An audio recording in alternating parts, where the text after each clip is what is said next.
So we are into the second part of the session. अब यहाँ पर हम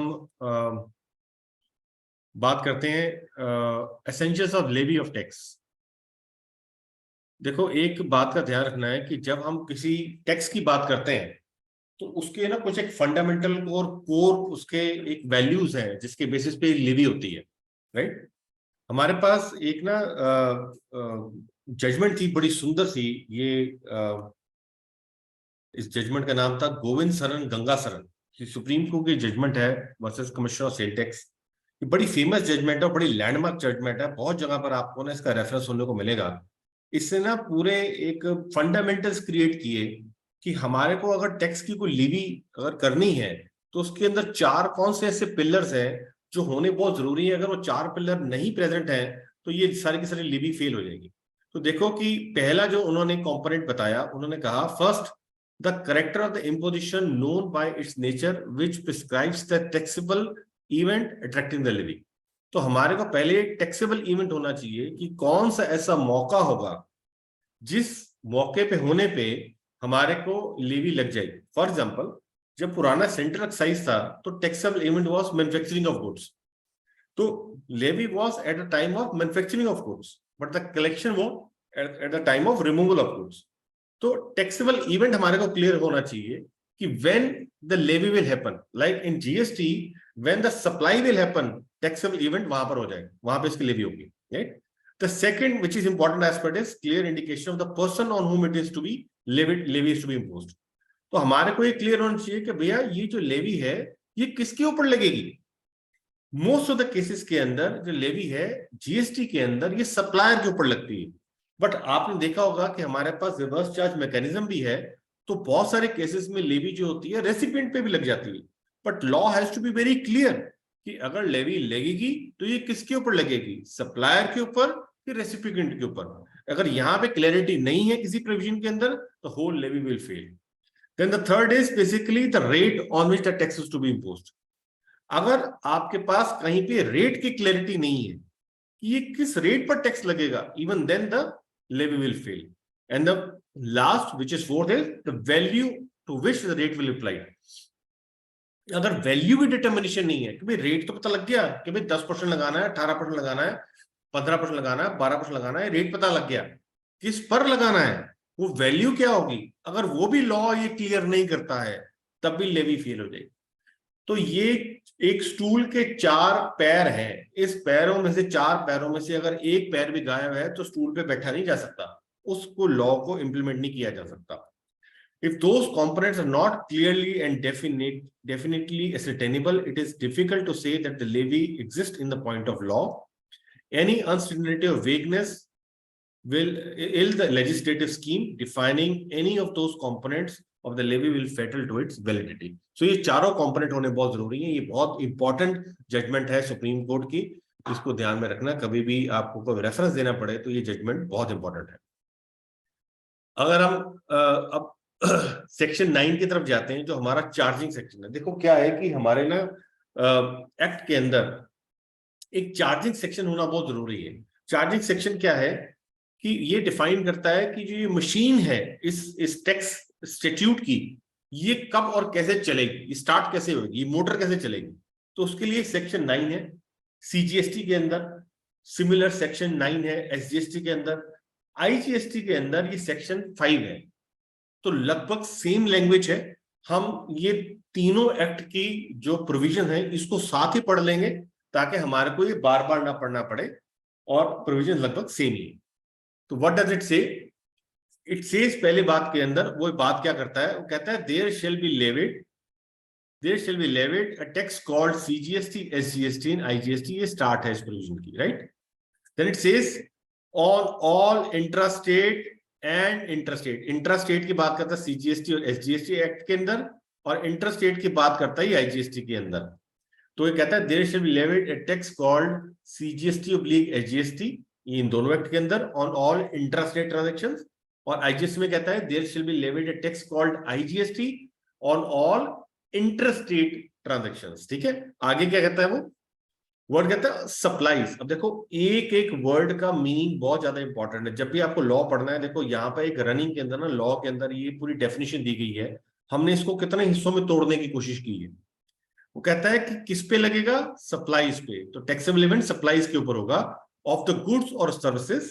सप्लाईज या गुड्स की होंगी या सर्विसेज की होंगी या दोनों की होंगी, except on the supply of alcoholic liquor for human consumption. मुझे लगता है कि अगर ये एक्सेप्ट वाला वर्ड यहाँ पे नहीं भी लिखा होता, तब भी जीएसटी एल्कोहलिक लिकर कंजम्पशन पे नहीं लग सकता था। क्या इसका कारण है? Anybody can tell me in the chat box why we can say that even if it was not written here in this definition, even then tax on alcoholic liquor for human consumption नहीं लग सकता था। Anybody in the chat box can give me this answer? Why this tax could not have been levied? Yes, Tanush, very good. You have given that answer. Lokesh, good. हमने देखा था वहां पे 12A clause जो था article 366 का, जहां पे गुड्स और सर्विस टैक्स की डेफिनेशन में से इसको बाहर निकाला था। तो अगर यहां पर नहीं भी लिखते तब भी लेवी पॉसिबल नहीं थी alcoholic liquor for human consumption, because कोई भी एक्ट कॉन्स्टिट्यूशन को बाईपास नहीं कर सकता। अब इन्होंने क्या किया, हमने देखा गोविंद सरन गंगा सरन जो जजमेंट थी, उसने क्या कहा था कि पहले टैक्सेबल इवेंट होना चाहिए, फिर हमारे पास उसके अंदर पर्सन जिसके ऊपर जो टैक्स लगेगा वो डिटरमाइन होना चाहिए, और साथ में हमारे पास वैल्यू होनी चाहिए। तो इसने क्या कहा, value to be determined under section 15। Section 15 के अंदर वैल्यू ऑफ सप्लाई को डिटरमाइन करेंगे, उसके ऊपर टैक्स लगेगा। एंड एट सच रेट, अब रेट की बात भी आ गई। अब देखो उन्होंने सुप्रीम कोर्ट की जजमेंट पढ़ ली थी, इस लॉ को लाने से पहले इन्होंने सारे इंग्रेडिएंट बोले लिख दिए। और सच रेट नॉट एक्सीडिंग 20% एंड 40%। 20% लिखा हुआ है कहां पर, सीजीएसटी और एसजीएसटी के अंदर, और 40% कहां लिखा हुआ है, आईजीएसटी के अंदर। तो इन्होंने अपनी तरफ से मैक्सिमम रेट लिख दिए वहां पर कि कल को अगर हमारे को रेट बढ़ाना भी पड़ गया तो हमारे को लॉ की दोबारा अमेंडमेंट ना लेके आनी पड़े। हालांकि जो मैक्सिमम रेट है वो क्या है, वो 14% है यहाँ पर और 28% है यहाँ पर। इससे ऊपर तो नहीं है ना, बाकी तो सेस लगा हुआ है। लेकिन यहाँ पर इनके पास पावर्स है कि ये और बढ़ाना चाहे तो बढ़ा भी सकते हैं। तो आगे वो क्या कहता है, collected in such manner as by prescribed. तो यहाँ पे इनको डेलीगेट कर दिया कि ये कलेक्शन जो होगी वो उस तरीके से की जाएगी एज मे बी प्रिस्क्राइब्ड। आप देखो कि जगह जगह पर पूरे एक्ट के अंदर ये जो वर्ड है ना, ये आपको वहां पर आपको पूरे एक्ट में मिल जाएगा, as may be prescribed. As may be prescribed का मतलब क्या हुआ कि ये जो एक स्पेसिफिक जो एक्टिविटी है, this has been delegated to the executive to determine how this collection will happen, right, and shall be paid by taxable person. अब मैंने आपको क्या कहा था, कौन पे करेगा, गोविंद सरन गंगा सरन में ये भी बेसिकली बहुत इंपॉर्टेंट था। तो चार्जिंग सेक्शन में ये इंग्रेडिएंट होने बहुत जरूरी है। तो उन्होंने कहा कि it will be paid by taxable person. Taxable person की डेफिनेशन वहां पे दी जाएगी। अब आप देखो कि ये सारे इंग्रेडिएंट जो हमने पहले भी डिस्कस किए वो सारे आपको इसमें मिलेंगे। तो क्या हो गया, हमारे लिए टैक्सेबल पर्सन को डिटरमाइन करना बहुत जरूरी हो गया, कलेक्शन के मैनर को डिटरमाइन करना बहुत जरूरी हो गया, रेट को डिटरमाइन हमारे लिए करना बहुत जरूरी हो गया, सप्लाईज को अंडरस्टैंड करना बहुत जरूरी हो गया हमारे लिए, वैल्यू को डिटरमाइन करना हमारे लिए बहुत ज्यादा जरूरी हो गया। ये सारी चीजों को आगे हम जाके पढ़ेंगे, तभी हमारे को जीएसटी समझ में आएगा कि जीएसटी कैसे लगना है। आगे वो कहता है कि जो सेंट्रल जो टैक्स है ऑन पेट्रोलियम, वो तब लगेगा जब हम इसको आगे डिसाइड करेंगे। तो मैंने आपको बताया था कि पेट्रोल पे टैक्स लग सकता है, प्रोवाइडेड ये अमेंडमेंट लेकर रहे हैं जीएसटी एक्ट के अंदर। तो ये जो सेक्शन 2 है वो ये कहता है कि पेट्रोल पे हम बाद में बात करेंगे, ठीक है, जीएसटी काउंसिल की रिकमेंडेशन पे। Now how to determine tax. अब डिटरमाइन टैक्स जीएसटी में करने के लिए हमारे को स्टेप्स फॉलो करने पड़ेंगे। इस स्टेप्स को भी एक बार देख लें हम। In order to determine this tax applicable rate of tax, the following approach is to be basically identified. अब वो क्या होगा, सबसे पहले आइडेंटिफाई करो कि क्या सप्लाई इज इंटरस्टेट या इंट्रास्टेट, राइट। पहले तो आइडेंटिफिकेशन ये करने वाली बात है। उसके बाद आइडेंटिफाई करो whether supply is a plain supply, component supply, mix supply. Plain supply क्या होगा, एक नॉर्मल सी सप्लाई होगी, बी ए से बी को सप्लाई चलेगी। कॉम्पोनेंट सप्लाई है कि मोर देन वन सप्लाई जा रही है और वो they are naturally bundled. Mix supply क्या है कि दो अलग अलग चीजें हैं लेकिन उनका प्राइस एक कंपोजिट बना के आगे फॉरवर्ड किया जा रहा है। तो ये सबकी डेफिनेशन जो है ना, ये हमारे को आगे डिस्कस करनी पड़ेंगी। ये आगे हम देखेंगे, ये नए कॉन्सेप्ट है हमारे जीएसटी लॉ में। आज तक कभी किसी और लॉ में कंपोजिट ये कॉन्सेप्ट नहीं थे, तो हमारे को ये डिटरमाइन करना पड़ेगा। उसके बाद हमारे को आइडेंटिफाई करना पड़ेगा भैया इसका एचएसएन क्या है। और मैं बताऊंगा, देखो एचएसएन जो है वो कस्टम टैरिफ एक्ट को फॉलो करता है और उसके अपने रूल्स ऑफ इंटरप्रिटेशन है। वो अपने आप में एक बहुत बड़ा टीडियस चैप्टर है कि how to determine HSN. HSN को पढ़ना कैसे है वो भी अपने आप में एक नई थ्योरी है। हम उसके ऊपर भी डिटरमाइन करेंगे, डिस्कशन करेंगे, डेलिब्रेट करेंगे, चैप्टर हेडिंग क्या होती है, ये टैरिफ हेडिंग क्या है, वो सब कोर्स क्या है, 8 डिजिट्स के क्या क्या मीनिंग है, हम उसके ऊपर भी डिस्कशन करेंगे।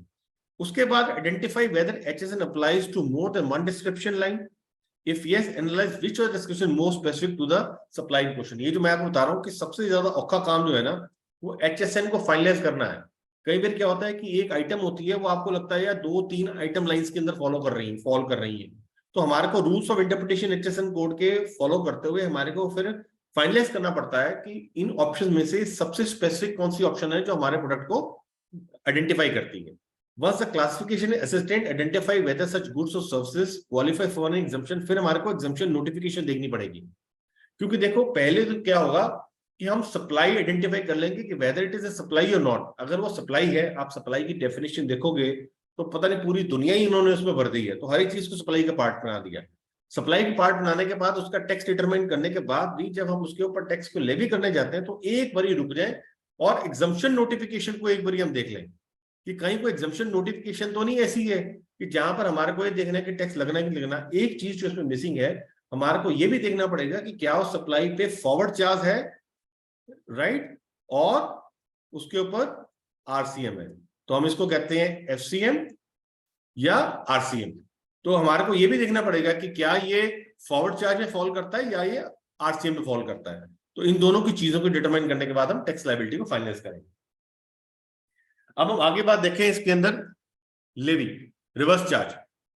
रिवर्स चार्ज में क्या है, कहता है कि the government may on the recommendation of the council by notification specific categories of the supply of goods और सर्विसेज और both the tax on which shall be paid on reverse charge basis by the recipient of such goods or services or both, and all the provisions of this apply as if he is a person liable for paying the tax in relation to such supply of goods. अब आप देखो कि दो section हमारे बड़े important है, section 9(3) और section 9(4). In section को ना आरसे में तो ना रट्टा मार लो, ये दोनों सेक्शंस बहुत इंपॉर्टेंट है। इन दोनों सेक्शंस में ना कैटेगोरिकली एक फर्क है।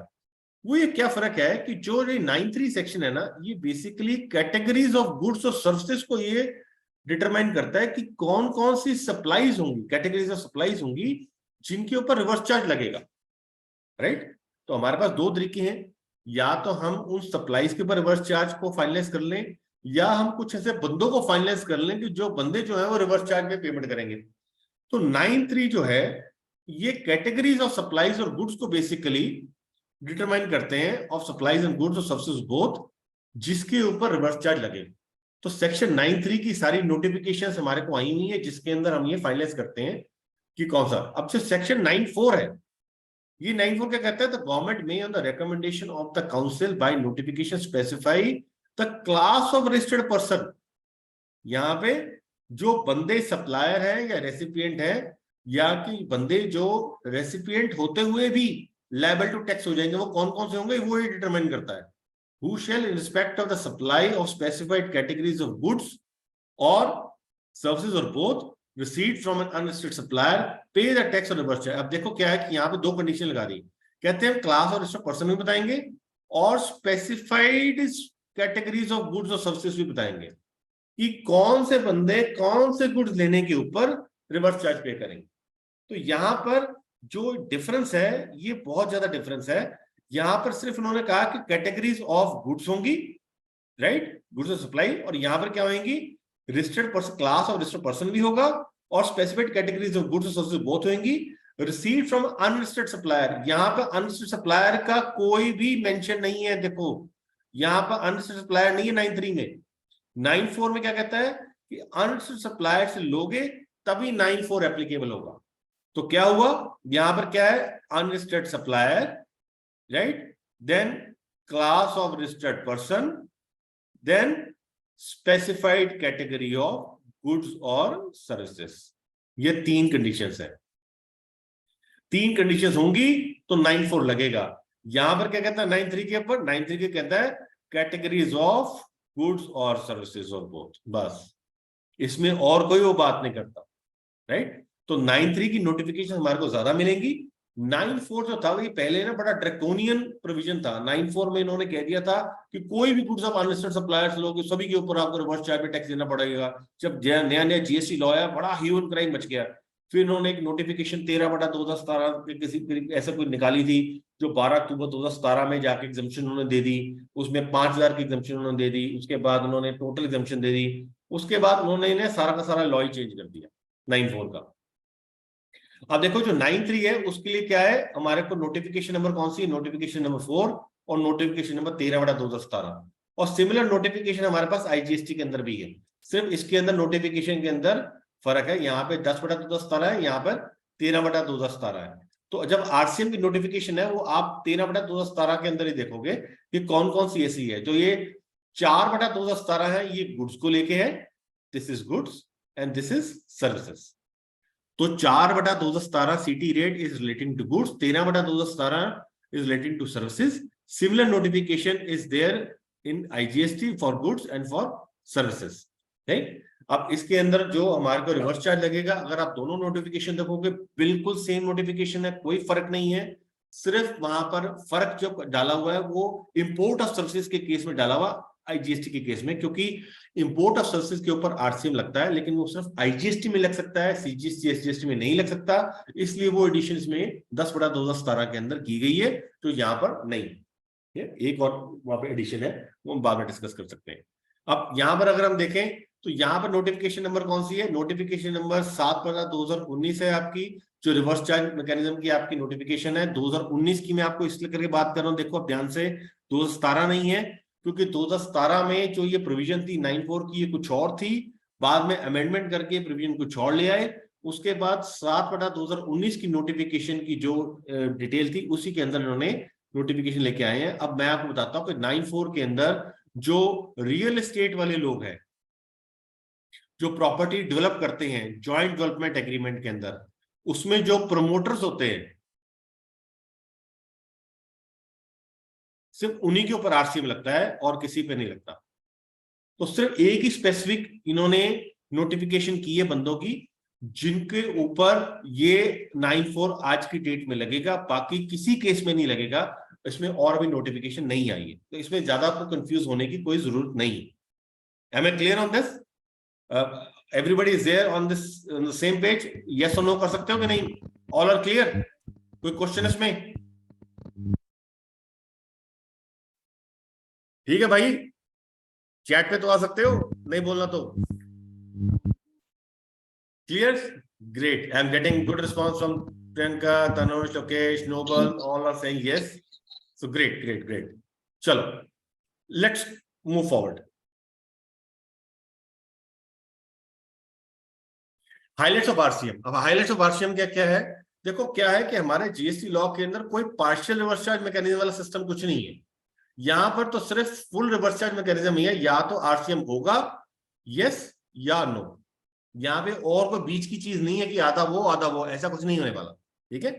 All tax payer required to pay tax and reverse charge have to immediately obtain restriction. तो जिसको आरसीएम लग गया उसको रेस्ट्रिक्शन भी लग गई, उसके लिए थ्रेशोल्ड लिमिट एप्लीकेबल नहीं होगी, right. Payment RCM can not be made utilisation of input tax credit, तो ये जो ऊपर आने वाली बात है। तो इनपुट टैक्स क्रेडिट जो है वो यूटिलाइज करके आरसीएम की पेमेंट नहीं हो सकती। It is only to be made in cash, ये इसका यूनिक फीचर है। The recipient can take credit or tax paid on inward supplies liable to reverse charge once the recipient makes payment of tax in cash. तो आपका जो चलान होगा RCM का, जिस महीने में आप उस चलान को पे करोगे, सेम मंथ में आप उसका क्रेडिट ले सकते हो, बट नॉट बिफोर। जब तक आरसीएम की पेमेंट नहीं करोगे तब तक उसका चलान आप मतलब उसका इनपुट नहीं ले सकते।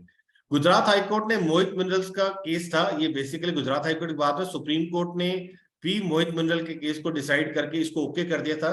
ये गुजरात हाईकोर्ट लगा रहा, उसके बाद की जो नई डेवलपमेंट हुई सुप्रीम कोर्ट की वो इसके अंदर नहीं आई स्लाइड के अंदर, बट सुप्रीम कोर्ट में भी केस डिसाइड हो गया और उन्होंने ये जो ओशियन फ्रेट के ऊपर आरसीएम लगाया हुआ था इसको क्वैश कर दिया। इन्होंने कहा कि कोई भी ओशियन फ्रेट के ऊपर आरसीएम नहीं लग सकता है, ये कई बार आपको कोई मतलब anybody can ask you question on this कि यार आरसीएम के ऊपर लगता है कि basically it was a case of CIF, cost including insurance and freight. उस केसेस के अंदर आरसीएम के लिए नोटिफाई कर दिया था गवर्नमेंट ने, लेकिन ये सुप्रीम कोर्ट में केस चले गया और वहां पे उन्होंने कहा कि नहीं भाई इसके ऊपर नहीं ले सकता। इसके दो कारण बताए गए इन्होंने सुप्रीम कोर्ट में, दो चीजें इसके ऊपर बताई गई। पहली बात तो ये सीआईएफ केस में क्या होता है, जो हमारा एक्सपोर्टर होता है वो हमारा एक फॉरेन कंट्री में बैठा हुआ है, राइट, और जो ये फ्रेट और फॉरवर्डर है ये भी फॉरेन कंट्री में बैठा हुआ है। तो पहला कारण तो उन्होंने बताया कि जो सर्विस प्रोवाइडर है वो फॉरेन कंट्री में, जो यानी कि फ्रेट ये लेने वाला जो फ्रेट जो शिपिंग कंपनी वाली है वो फॉरेन कंट्री बैठे हुए सर्विस प्रोवाइडर, तो वो हुआ ना। जो सर्विस रेसिपिएंट है, सर्विस रेसिपिएंट कौन है, जो एक्सपोर्टर है वो भी फॉरेन कंट्री में। वो कहता है जब सर्विस प्रोवाइडर भी फॉरेन कंट्री में, सर्विस रेसिपिएंट भी फॉरेन कंट्री के अंदर है, तो भैया आप टैक्स कैसे लगा दोगे, आपके पास जुरिस्डिक्शन ही टैक्स लगाने की। तो एक तो ये कारण था जिसके कारण उन्होंने कहा कि भी आरसीएम नहीं लग सकता इस केस के अंदर। दूसरा कारण ये था, उन्होंने कहा कि there is a composite supply. जब कोई भी मटेरियल गुड्स इंपोर्ट होता है तो उस गुड्स इंपोर्ट होने के ऊपर पूरी फुल वैल्यू के ऊपर आईजीएसटी लग जाता है। जब आईजीएसटी लगता है तो उसके ऊपर फ्रेट जो होता है वो ऑलरेडी इंक्लूडेड होता है। वो कहता है कि जब आप फ्रेट को इंक्लूड करके उसको कॉम्पोजिट सप्लाई बना के उसको आईजीएसटी ऑलरेडी लगा रहे हो तो सेकेंड टाइम थोड़ी आप उसके ऊपर टैक्स लगा लोगे। तो ये दो कारण थे जिसके कारण जो मोहित मिनरल्स का केस था सुप्रीम कोर्ट का, उसमें वो गवर्नमेंट के खिलाफ किया and it was the levy was quashed. E commerce operator के ऊपर हम जल्दी क्विकली आ जाते हैं। ई कॉमर्स ऑपरेटर के ऊपर क्या बात करते हैं ये? It says that the government may, on the recommendation of the council, by notification specify the categories of service of tax on intrastate supplies of which shall be paid by the electronic commerce operator if such services are supplied through it। देखो क्या है कि CGST में intrastate supplies है और IGST में interstate supplies होगा, तो कंफ्यूज मत होना, ये इंट्रास्टेट ओब्लिक इंटरस्टेट सप्लाईज भी हो गई, ठीक है। ये आईजीएसटी का सीजीएसटी का पोर्शन लिया हुआ, इस करके यहाँ पे इंटरस्टेट सप्लाईज नहीं है। तो उन्होंने कहा कि तीन तरीके की हमारे पास आरसीएम है। एक तरीके का ये एक लायबिलिटी शिफ्टिंग है, ये आरसीएम तो नहीं हुआ, लायबिलिटी शिफ्ट है इसके अंदर। इन्होंने कहा कि इलेक्ट्रॉनिक कॉमर्स ऑपरेटर जो होते हैं उनके क्या था कि पुराना सब सर्विस टैक्स रिजीम था ना, उनमें इन लोगों को कहा जाता था एग्रीगेटर्स। ये छोटे छोटे जो सर्विस प्रोवाइडर्स होते थे इनको इकट्ठा करके ये सर्विस अपने प्लेटफॉर्म पे लेकर आते थे और लोगों को कनेक्ट करते थे और उनको सर्विस प्रोवाइड करते थे। तो गवर्नमेंट के लिए बड़ा मुश्किल था कि छोटे जो सर्विस प्रोवाइडर है कि भैया इनसे सर्विस टैक्स कैसे कलेक्ट किया जाए या इनसे जीएसटी कैसे कलेक्ट किया जाए। तो इन्होंने एक इसका वाया मीडियम निकाला कि यार एक थाली है या एक प्लेटफॉर्म है, जैसे आप मान लो कि रेलवे स्टेशन है जहां पे पैसेंजर आ रहे हैं, खड़े हो रहे हैं और पैसेंजर जो उतर रहे हैं वो भी प्लेटफॉर्म पे उतर रहे हैं। तो ट्रेन जाने वालों के ऊपर टैक्स नहीं लगा सकते, जो प्लेटफॉर्म पे आ रहे हैं वो छोटे लोग उन पर टैक्स नहीं लगा सकते, जो लोग प्लेटफॉर्म पे खड़े हैं या खड़े होंगे पैर रखेंगे हम उनके ऊपर टैक्स लगा देंगे। तो ई कॉमर्स जो ऑपरेटर्स हैं वो क्या है, वो प्लेटफॉर्म है। तो उन्होंने कहा कि जो भी लोग ई कॉमर्स ऑपरेटर के थ्रू जो स्पेसिफाई हम करेंगे ई कॉमर्स ऑपरेटर उनके थ्रू काम करेंगे तो हम उनके ऊपर टैक्स लगा देंगे। Service are supplied through it and all the provision of this act apply as if the e commerce operator जो है वो ही लायबल टू पे टैक्स है। तो इस केस के अंदर क्या है, जो सप्लायर है उसको टैक्स नहीं देना, जो रेसिपिएंट है उसको टैक्स नहीं देना, बीच में जो प्लेटफॉर्म दे रहा है ई कॉम उसको टैक्स देना। तो एक नया आप ये तरीका बना लिया, इसको आरसीएम नहीं कहेंगे, इसको लायबिलिटी शिफ्टिंग कहेंगे। Provider where e commerce operator does not have, अब इन्होंने दो प्रोविजन लगा दी भैया कि अगर आपका ई कॉमर्स ऑपरेटर ऐसा है जो इंडिया में काम ही नहीं करता, उसका इकोनॉमिक प्रेजेंस ही नहीं है यहाँ पर, तो उसको कोई और पर्सन जो उसको रिप्रेजेंट करता है ही shall be liable to pay tax. तो थर्ड प्रोविजन उन्होंने क्या लगा दी कि भैया अगर आपका कोई ऐसा पर्सन भी नहीं है जो आपको रिप्रेजेंट कर सके, then you will have to appoint somebody जो आपके व्यापार पे टैक्स लायबिलिटी को डिस्चार्ज कर सके। तो थर्ड प्रोविजन ये होगा। तो मोटा मोटा ये ई कॉमर्स ऑपरेटर के केस में है। हमने देखा है कि रेस्टोरेंट सर्विसेज के केस के अंदर ये सारी की सारी लायबिलिटी जो है ये शिफ्ट हो गई है। हाउसकीपिंग सर्विसेज के ऊपर जो ई कॉमर्स ऑपरेटर के थ्रू काम करते हैं उनके ऊपर लायबिलिटी ई कॉमर्स ऑपरेटर के थ्रू हो गई है। और जो हमारे रेडियो टैक्सी जो होती हैं, कैब, ओला, उबर वगैरह, उसमें सारे मोटर व्हीकल्स आ गए, क्योंकि जो ऑटो रिक्शा प्रोवाइड करते हैं, मोटरसाइकिल प्रोवाइड करते हैं, रैपिडो, इस सारी, तो इस सारे ई कॉमर्स ऑपरेटर के थ्रू आ गए। तो इसमें दो तरीके की प्रोविजन जो आई है। अगर आप ये नोटिफिकेशन नंबर आप देखोगे 17/2017, यहाँ पे ई कॉमर्स ऑपरेटर्स के ऊपर है। जो मोटर व्हीकल्स हैं, जैसे आपका ये ओला उबर है, या आपके होटल्स हैं जैसे मेक माई ट्रिप, या बाकी सारी चीजें हैं, या हाउस कीपिंग है, या रेस्टोरेंट है, उन सभी को ई कॉमर्स ऑपरेटर को टैक्स पे करना पड़ेगा। लेकिन यहाँ पर उन्होंने कुछ कंडीशन लगा दी। अगर आप नोटिफिकेशन को ध्यान में रखो कि यहाँ पे जैसे होटल्स के केस में है, सिर्फ उन्हीं को टैक्स पे करना पड़ेगा कि अगर सर्विस प्रोवाइडर जो है ही इज नॉट रजिस्टर्ड। अगर कहता है service provider is already registered, तो होटल्स के केस में वो सर्विस प्रोवाइडर खुद ही उसका टैक्स पे करेगा। तो यहाँ पे थोड़ा सा डिफरेंस है। तो नोटिफिकेशन को ध्यान से पढ़ना बहुत ज्यादा जरूरी है इस केस के अंदर, राइट। अब सप्लाई की डेफिनेशन है मेरे पास। मुझे लगता है कि टाइम हमारे पास बहुत कम है। जैसे हमारे पास नोटिफिकेशन आएगी कि टाइम हमारा ओवर हो रहा है, तो we will try to discard in between. तो हम इसको नेक्स्ट सेशन में बाकी का प्रोविजन को ले लेंगे। अभी हमारे पास थोड़ा सा टाइम है, तो we will continue for another 5 or 10 minutes। Supply की डेफिनेशन इज वेरी इंपॉर्टेंट। आपने देखा होगा लेवी के अंदर जो टैक्सेबल इवेंट है दैट इज सप्लाई। और सप्लाई को एक नॉर्मल डेफिनेशन क्लॉज में ना रखते हुए इन्होंने अलग से एक सेक्शन बना दिया। वो सेक्शन है सेक्शन 7। सेक्शन 7 के अंदर अगर आप सप्लाई की डेफिनेशन को, कभी भी आपको कोई डेफिनेशन को समझना है तो आपको उस डेफिनेशन को पूरी तरह ब्रेक करना पड़ेगा। हमने इस डेफिनेशन को ब्रेक किया। इसने हमने इसमें क्या कहा, राइट। अब हमने इसमें क्या कहा, इसने कहा कि पहली बात तो ये एक्सप्रेशन सप्लाई इंक्लूड्स। तो पहली बात तो ये इंक्लूसिव डेफिनेशन है, ये एग्जॉस्टिव डेफिनेशन नहीं है। ऑलरेडी अगर आप देखोगे कि ये जितनी आइटमें इंक्लूड की हुई है, तो मुझे लगता नहीं कि दुनिया की कोई चीज में से बचेगी।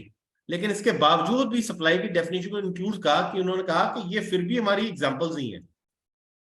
इसके अलावा भी अगर कोई ऐसी हमारे पास कोई ऐसी ट्रांजेक्शन आती है जो बाई चांस भूले भले के इन 8 आइटमों के अंदर फॉल नहीं करती है, तब भी क्योंकि इंक्लूसिव डेफिनेशन है, अगर इस फ्लेवर में है तब भी वो इस सप्लाई की डेफिनेशन में आ जाएगा। तो उन्होंने कहा कि all forms of supply of goods, तो हमारे को गुड्स की डेफिनेशन क्या ये पता होना चाहिए, और सर्विसेज की डेफिनेशन पता होना चाहिए। तो इन दोनों की डेफिनेशन वेरी इंपॉर्टेंट। कोई भी गुड्स हो या सर्विसेज हो, सच एज, अब इन्होंने सच एज वर्ड लिखा, यानी कि एग्जांपल्स ही दे रहे हैं सर। ये कौन कौन से एग्जांपल दे रहे हैं, सेल, ट्रांसफर। देखिए सबसे ज्यादा इंपॉर्टेंट पार्ट जो है वो सेल है। अब सारे जैसे जैसे क्रोनोलॉजिकल ऑर्डर में देखो उन्होंने ये सारे लैंग्वेजेस को यूज किया है। सेल है, ट्रांसफर है, बार्टर है, एक्सचेंज है, लाइसेंस है, रेंटल है, लीज है, डिस्पोजल है। अब अगर आप ये 8 वर्ड्स को ध्यान से पढ़ो तो देखो कि पूरी गागर में सागर भरी हुई। इनमें से इनके अलावा अगर आपको कोई ट्रांजेक्शन ऐसी नजर ही नहीं आएगी कि कोई इसमें से बाहर भी रहती है। अगर बाहर रहती भी होगी तो तब भी ध्यान में रख लेना ये इंक्लूसिव डेफिनेशन है, ठीक है। तो अब इसमें कहता है कि ये सारी डेफिनेशन, तो आप देखो कि बार्टर में क्या होगा कि कंसिडरेशन ये होगी, एक आइटम की जगह दूसरी आइटम होगी। एक्सचेंज में भी लगभग वैसा ही होगा कि आपकी कोई आइटम दूसरी एक्सचेंज हो रही है किसी के against. Then there will be licence, जहां पर हम प्रॉपर्टी ट्रांसफर नहीं कर रहे हैं, लाइसेंस दे रहे हैं। Then there will be, we have only 10 minutes and notification आ गई है, 10 मिनट के अंदर डेफिनेशन को खत्म कर लेते हैं। लीज है, डिस्पोजल है। अब आगे वो कहता है मेड और agree to be made for a consideration. अब कंसिडरेशन इज वेरी इंपॉर्टेंट। अगर किसी चीज की कंसिडरेशन नहीं है तो सप्लाई की डेफिनेशन से वो बाहर हो जाएगा। तो ये भी एक बहुत बड़ी इंपॉर्टेंट कंडीशन दे दी कि ये सप्लाई की डेफिनेशन में इतनी सारी चीजें अगर वो करेगा, मेड और agree to be made for a consideration, तभी सप्लाई में आ गया। आगे उसने कहा बाय ए पर्सन, पर्सन की भी अलग से एक डेफिनेशन है। कहता अगर किसी पर्सन ने किया तभी वो सप्लाई की डेफिनेशन में आएगा। अगर कोई ऐसी चीज है जो पर्सन की डेफिनेशन में नहीं आती है, देन वो सप्लाई की डेफिनेशन से बाहर चले जाएगी। हालांकि पर्सन की डेफिनेशन बहुत एग्जॉस्टिव है, सारी चीजें इसमें आती है। एक और जो इंपॉर्टेंट बात की कि ये सप्लाई की डेफिनेशन में तभी आएगी when it is in the course और फर्दरेंस ऑफ बिजनेस, राइट। अगर इन द कोर्स और फर्दरेंस ऑफ बिजनेस नहीं है, देन वो सप्लाई की डेफिनेशन में नहीं आएगी। फॉर एग्जाम्पल मैं आपको बात करता हूँ, सपोज मेरी एक ऑफिस के अंदर मेरे कलीग है और उसके पास एक मोबाइल फोन है, मेरे पास एक मोबाइल फोन है, उसके पास आईफोन है, मेरे पास एक एंड्रॉइड का फोन है। मैंने कुछ देर के लिए उसको बोला कि यार चल ठीक है, मेरे को ना आईफोन यूज करने का अगर शौक है तो एक काम कर, तू थोड़े टाइम के लिए ना मेरे साथ ये फोन एक्सचेंज कर ले, और मैं तेरा फोन यूज कर लूंगा, तो मेरा फोन यूज कर ले, सिम कार्ड हम चेंज कर लेते हैं, I want to enjoy this iPhone. Hypothetical situation है, कोई किसी को अपना फोन नहीं देता, सब लॉक लगा के रखते हैं, but any how hypothetical situation में आपको मैं पूरी लेके जा रहा हूँ। अब इस केस के अंदर क्या है कि अगर हम सप्लाई की डेफिनेशन दें तो यहाँ पे एक्सचेंज तो हुआ मोबाइल फोन का, राइट, वो फॉर सर्टन पर्पस हुआ, कैसे हुआ। अब मैं ये बात भी कर लेता हूँ, मेड और agree to made for consideration, अगर तो हमने आपस में पैसे की बात नहीं की है तब भी ये बात खत्म हो गई। अभी मैंने इसको कहा कि यार तू आईफोन दे दे, एक काम करना, तेरा आईफोन में यूज कर रहा हूँ, ज्यादा महंगा है, मेरा सस्ता है, चल मैं तेरे को 500 रुपए भी दे दूंगा यार, तू मेरे को 1 महीने के लिए यूज करने दे दे, कंसिडरेशन भी आ गई। लेकिन मैंने उसको पर्सनल पर्पस के लिए यूज किया, in the course of furtherance of business नहीं किया, तब भी वो सप्लाई की डेफिनेशन में नहीं आएगा। तो अब देखिए कि सारे इंग्रेडिएंट्स बड़े इंपॉर्टेंट है सप्लाई की डेफिनेशन में इसको फॉलो करवाने के लिए। इसमें अगर हम 7(1)(a) की बात करें, देखो क्या होता है कि हमारे पास ना जो सर्विस टैक्स था, एक्साइज ड्यूटी था, उसमें ना कॉन्सेप्ट ऑफ म्यूचुअलिटी था। तो ये कॉन्सेप्ट ऑफ म्यूचुअलिटी ये बड़ा इंपॉर्टेंट है इनकम टैक्स में भी। कॉन्सेप्ट ऑफ म्यूचुअलिटी ये कहता है कि यार आप अपनी एक पॉकेट में से इनकम निकाल के दूसरी पॉकेट में अगर पैसा डाल रहे हो तो आपके ऊपर कोई टैक्स नहीं लगेगा। ये बहुत सारी जजमेंट्स है हमारे पास, सुप्रीम कोर्ट की, हाई कोर्ट की जजमेंट्स है। अब इन जजमेंट्स को ना ओवर रूल करना था, इन्होंने कहा था कि नहीं यार कॉन्सेप्ट, जैसे क्लब्स हो गए, जैसे हमारा रोटरी क्लब है, या हमारा जेसीस क्लब है, इसमें क्या है कि ऑल आर मेंबर्स, हम मेंबर्स ने इकट्ठे मिलकर अपना ही क्लब बनाया, खुद की कंट्रीब्यूशन करते हैं, अपने पे ही पैसा खर्च करते हैं, तो हमने अपना पैसा अपने ऊपर खर्च कर दिया, तो यार एक जेब से निकाल के दूसरी जेब में पैसा डाल दिया तो टैक्स क्यों लगेगा।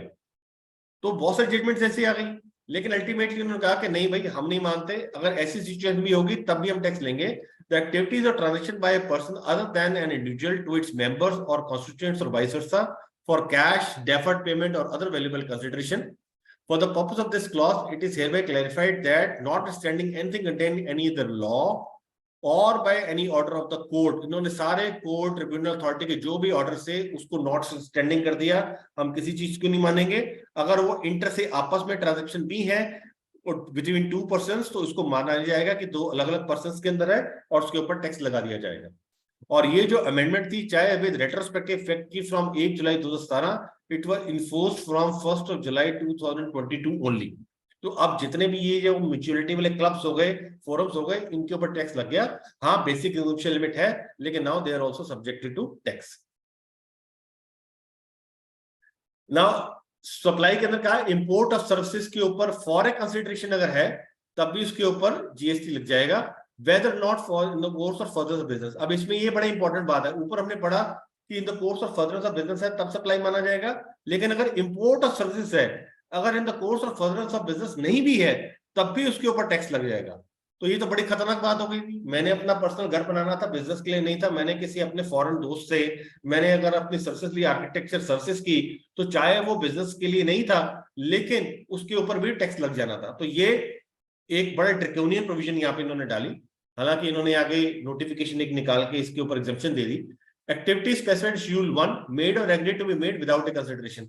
अब देखो पहले इन्होंने सब कुछ इंक्लूड कर दिया कि कंसिडरेशन होगा तो जीएसटी मतलब सप्लाई की डेफिनेशन में आएगा। अब उन्होंने कहा कि शेड्यूल 1 एक ऐसा है जहां पे हम कुछ आइटमों को स्पेसिफाई करेंगे, अगर वो आइटमों के अंदर फॉल करेंगे तो चाहे आपने कंसिडरेशन पास ऑन किया है कि नहीं किया तब भी उसके ऊपर जीएसटी लग जाएगा, राइट।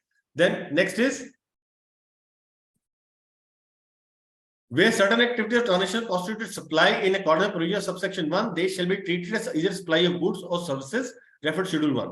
अब क्या था हमारे ना पुराने प्रोविजन जो थी सर्विस टैक्स की, उसके अंदर ना बड़ा एक बहुत बड़ा ना क्लेश था वैट के अंदर और सर्विसेज के अंदर, क्योंकि वैट में और सर्विसेज टैक्स में ये हमेशा एक लड़ाई रहती थी कि यार ये गुड्स हैं कि सर्विसेज हैं। अगर गुड्स हैं तो उसके ऊपर वैट लगेगा, सर्विसेज हैं तो सर्विस टैक्स लगेगा।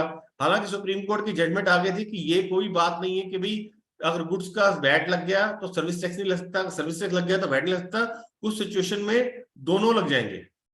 लेकिन हमेशा डिस्प्यूट रहता था, तो इन्होंने ये डिस्प्यूट और क्लेश ही खत्म कर दिया। इन्होंने कहा कि हम शेड्यूल 2 में बता देंगे कि किसको हम गुड्स मानेंगे और किसको हम सर्विसेज मानेंगे, तो उसी के हिसाब से इसके ऊपर टैक्स लगेगा। Then exemption from the supply of fraud activity transaction specific schedule 3। कुछ उन्होंने कहा कि हम एक शेड्यूल 3 भी आपको देंगे। शेड्यूल 3 होगा वो आइटम होंगे जिसको हम एग्जम्प्ट कर देंगे सप्लाई से, चाहे ये सप्लाई की डेफिनेशन में आती है लेकिन इसको हम सप्लाई मानेंगे ही नहीं, जो शेड्यूल 3 में लिखा होगा। तो शेड्यूल 1, शेड्यूल 2 और शेड्यूल 3 ये तीनों बहुत इंपॉर्टेंट है। मुझे लगता है ये नेक्स्ट सेशन में हम इनको देख पाएंगे इन सेशन में क्या आता है। गवर्नमेंट में notify what is supply of goods और what is supply of services. ये उन्होंने अपने पास पावर रख ली कि क्या हम इसको अंदर सप्लाई का डेफिनेशन लेंगे। सिर्फ यही एक जो स्लाइड है, इसको पढ़ के हम ये वाला सेशन आज का हम इसको खत्म करेंगे ताकि ज्यादा टाइम ना लगे हमारा। 3 pillars of supply would be subject, कि क्या वो गुड्स है, क्या वो सर्विसेज है, क्या वो प्लेस ऑफ सप्लाई है, और टाइम ऑफ सप्लाई। ये तीनों चीजें हमारे को डिटरमाइन करनी बहुत जरूरी है कि ये हमारी सप्लाई में फॉल करता है, गुड्स है कि सर्विसेज है, क्या प्लेस ऑफ सप्लाई उसकी क्या, और टाइम ऑफ सप्लाई। जब तक हमारे पास ये तीनों चीजें डिटरमाइन नहीं होती, हम टैक्स लायबिलिटीज में डिटरमाइन नहीं कर सकते, राइट। अब ये मैंने आपको बताया था कि जैसे इंपोर्ट ऑफ अगर वो in the course of further business नहीं भी है, तब भी उसके ऊपर टैक्स लगा दिया है सप्लाई की डेफिनेशन के अंदर। लेकिन इन्होंने ये एक नोटिफिकेशन 9/2017 IGST के अंदर इन्होंने निकाली, जिसके अंदर इन्होंने पर्सनल इफेक्ट्स के ऊपर जो टैक्स लग रहा था उसको एग्जम्पशन दे दी थी। बहुत बड़ा रिलीफ दे दिया। अदरवाइज हम अपने पर्सनल पर्पस के लिए भी कोई गेम डाउनलोड करते, कोई पोर्ट ऑफ सर्विसेज करते, कुछ भी करते, सभी के ऊपर IGST लग जाता। और आपको पता है कि रिवर्स चार्ज है इस केस के अंदर 9(3) के अंदर, और रिवर्स चार्ज के अंदर रजिस्ट्रेशन भी मैंडेटरी है, कोई थ्रेशोल्ड लिमिट भी नहीं है, तो यानी कि सारी दुनिया को रजिस्ट्रेशन लेनी पड़ जाती। तो इस एनोमली को दूर करने के लिए इन्होंने नोटिफिकेशन निकाल दी। इन्होंने कहा कि जिस केस के अंदर इन्होंने मैंडेटरी टैक्स लेना ही था, उन्होंने कहा कि जो लोग सर्विस प्रोवाइडर्स हैं वो ही रजिस्ट्रेशन ले लेंगे OIDR सर्विसेज के लिए, अगर वो अनरजिस्टर्ड सप्लायर्स को अगर सर्विसेज दे रहे हैं। बहुत सारे केसेस में आप देखोगे जब आप अपने ऑडिट्स भी कर रहे हो, तो अगर इंपोर्ट ऑफ सर्विसेज हैं और आप GST नंबर उसमें प्रोवाइड नहीं करते हैं, तो वो GST नंबर लगाकर दे देते हैं। जैसे गूगल के सर्विसेज हो गए या बाहर से हम सर्विसेज को ले रहे हैं, तो OIDR सर्विसेज के केस में फॉलो करते हैं। इनकी फुल फॉर्म है online information database access retrieval services. जैसे हमारा ड्रॉपबॉक्स है, ड्रॉपबॉक्स क्या है कि ऑनलाइन डाटाबेस है, एक्सेस रिट्रीवल सर्विसेज है। तो ये भी एक सर्विसेज है। ये सारी इंपोर्ट की ट्रांजेक्शन है। अगर हम उनको GST नंबर नहीं देते हैं तो वो इसके ऊपर ट्रांजेक्शन के ऊपर हमारे को GST चार्ज कर लेते हैं, और अगर हम GST नंबर दे देंगे तो हमारे को रिवर्स चार्ज में इसके ऊपर GST चार्ज करना पड़ेगा। तो ऐसी जितनी भी ट्रांजेक्शन है इसके ऊपर हमारे को ख्याल रखना पड़ेगा, rather than कि मैं बोलते बोलते अचानक बीच में हमारे को ये सेशन बंद करना पड़े, टाइम लिमिट खत्म हो जाए। हम यहीं पे इस सेशन को खत्म करते हैं। हालांकि हमारे पास कुछ स्लाइड्स और थी जहां पे शेड्यूल 1, 2, 3 हमारे को डिस्कस करना था, हम आज के सेशन में वो डिस्कस नहीं करते हैं। हमारे पास अलग से व्हाट्सएप ग्रुप बना हुआ है जिसके अंदर हम अपनी फीडबैक इस सेशन के बारे में हम ले सकते हैं। सो और फॉर नाउ ये सेशन 2 जो फर्स्ट डे का था we have concluded. I hope आपको थोड़ा बहुत कॉन्सेप्ट सप्लाई की डेफिनेशन का GST का समझ में आ रहा है। बहुत इनिशियल स्टेजेस है, अगर कुछ अभी नहीं भी समझ में आ रहा है तो हम क्वेश्चन सेशन भी के लिए अलग से हम प्लान करते रहेंगे। So thank you very much और for now over from here, and we will discuss the next time schedule जब हम इसको दोबारा से डिस्कस करेंगे। Thank you very much.